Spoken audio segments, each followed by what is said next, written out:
La société DTEC est une société qui développe et produit des trousses de diagnostic pour les maladies auto-immunes humaines. Donc, nos clients directs, ce sont un réseau d'environ 30 à 40 distributeurs de par le monde qui assurent notre représentation auprès de laboratoires privés ou publics d'analyse qui réalisent les analyses en auto-immunité. Ce qui explique en grande partie le succès de DTEC, c'est essentiellement deux choses. D'une part, l'orientation sur la recherche et le développement.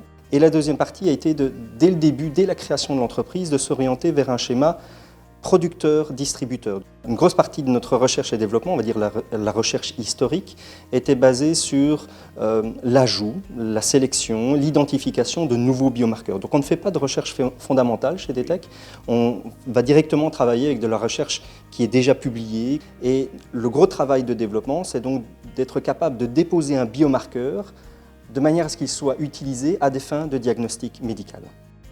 On n'arrête pas d'innover. Depuis 2008, on a décidé d'investir énormément dans des gros projets de recherche et développement, dans des ressources en personnel, dans un nouveau bâtiment, dans le développement de machines, d'instruments de laboratoire.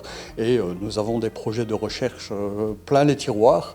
Et donc de bonnes possibilités de continuer, de croître et d'investir éventuellement de nouveaux domaines dans la niche même du diagnostic médical. Je suis fier d'avoir pris le risque au tout début de la création de l'entreprise de miser sur le projet que j'avais en tête et qui s'est révélé être un projet à succès, une bonne idée. Un des points essentiels de la stratégie, justement, est la veille technologique et de rester attentif à ce qui se passe ou à ce qui risque d'arriver, bien sûr.